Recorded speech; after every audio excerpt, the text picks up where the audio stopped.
Hi everyone, this is Pavol, Liška, one of the directors of Nature Theater of Oklahoma. Kelly is behind the camera filming. Welcome, hello from New York. We just got back from Austria a few days ago, so we're sorry to have missed you. And when we got back home, our cat died, so we're grieving, and which may explain the scattered quality of some of my thoughts. We love Elfriede Jelinek. We met her twice. We've known her work for over 20 years and have always loved it. And when our friend and collaborator Klaus Philipp suggested that we use her book Die Kinder de Toten in adapting it for our film in Upper Styria, we were excited. Although then we found out that we could not read it because it wasn't translated into English, and our German is not good enough to be able to read it. But that didn't dissuade us or discourage us. We have worked with oral material before and became interested in what actually has remained of this book in those people who have read it, and also in people who have not read it at all. What does a work of literature leave in the culture in general? What we found out is that quite a lot, even people who have never read the book knew about it, knew what it was about, and we were able to take some of this material or incorporate it into our project.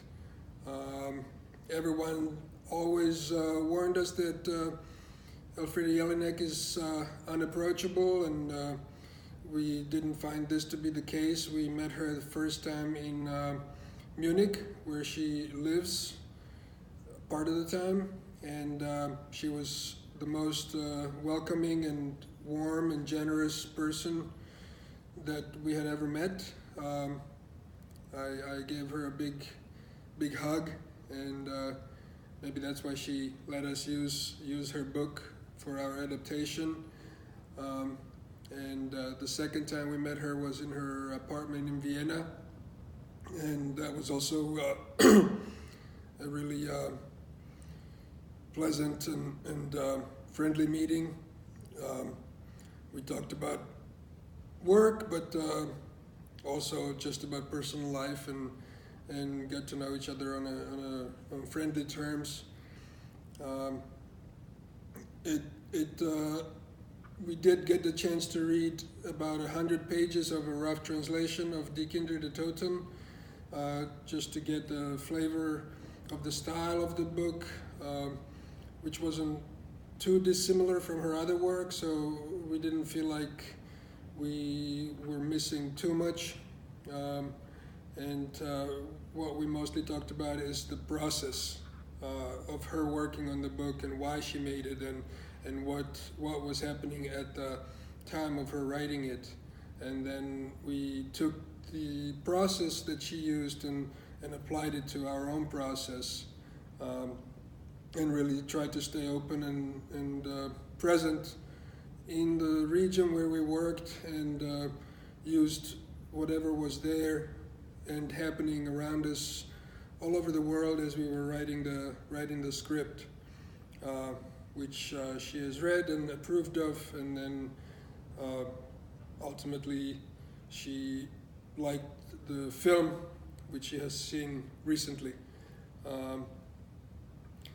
I don't quite know if whatever our experience of Elfriede Jelinek is useful to you, but what was most important to us is actually what kind of landscape does a work of literature create in a landscape where it is set, or in a cultural landscape, whether it adds to it another layer of reality that exists there forever, the way mountains exist, the way rivers are there, the way the people are there, and how does it alter that landscape. And I feel like Elfriede's work has done that to Austria. Whether people like her or not, whether they call her Nestbeschmutzer or whatever the German term is,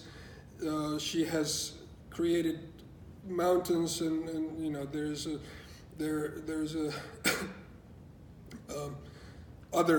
the other Alps of her work that people in Austria have to navigate through and drive around, along with other Austrian authors who may not be in favor by some people. We really we're grateful to her for allowing us to use her material, and even in its imperfect form of oral retelling.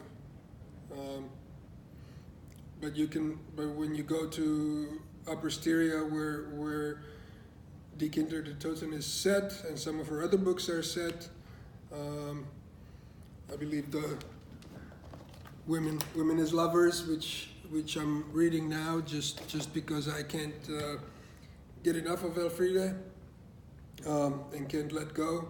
And we wish that we were working on the project right now, especially as our cat died, and we would desperately want to bring him back to life. And I lost the train of thought, but that's fine. Elfriede Jelinek is her work is full of digressions and tangents, and so I feel like maybe that's all I have in me right now to say. And I wish you a great symposium or whatever you are doing there, and don't forget to have fun. Okay, bye. From New York, Kelly, also from behind the camera, is mouthing the words goodbye and good luck. Bye.